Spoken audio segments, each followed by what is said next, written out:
అరెస్టుపై నటుడు శివాజీ చేసిన వ్యాఖ్యలు చర్చకు దారితీశాయి.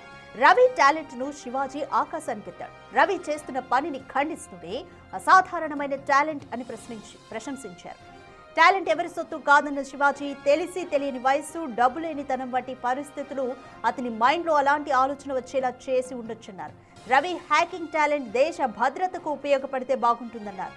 నిర్మాతలకు వేల కోట్ల నష్టం కలిగించిన వ్యక్తిని, పరిశ్రమకు చెందిన వ్యక్తి పొగడడం సరికాదని నెటిజన్లు మండిపడుతున్నారు. శివాజీ కామెంట్స్ పై సోషల్ మీడియాలో చర్చ నడుస్తుంది.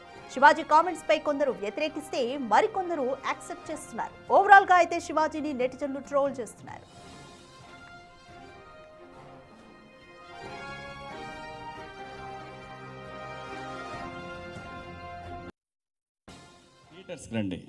ఆడెవడో ఒకడు ఉన్నాడు, వాడు వెళ్ళిపోయాడు. వాడికి ఏదో ప్రెస్ మీట్ పెట్టారంట అక్కడ. వాడు అమ్మ వాడేంటండి బాబు అంటే వాడికి ఏదో బాధ, ఏదో కసి, వాడికి పోనీ కసి మొత్తాన్ని పట్టేశారు అబ్బాయిని. కానీ మంచి పనికి వాడుకోవాలని కోరుకుంటున్నా. అబ్బాయి అంత మంచి హ్యాకర్ అని విన్నాను. ఆడు దేశానికి ఉపయోగపడే మనిషిగా తయారైతే బాగుంటుంది. కనీసం ఇక్కడి నుంచి మారైనా సరే. టాలెంట్ ఎవరి సొత్తు కాదండి, అతను ప్రూవ్ చేశాడు.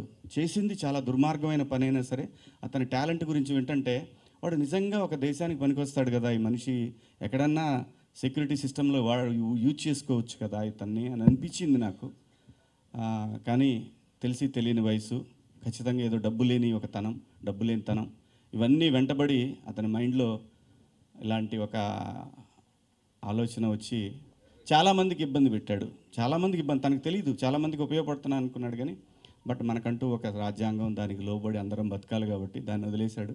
కానీ ఇక నుంచైనా అతను మారాలని కోరుకుంటున్నాను. సినిమా థియేటర్లో ఉన్న ఎక్స్పీరియన్స్ దేంట్లోనూ ఉండదండి.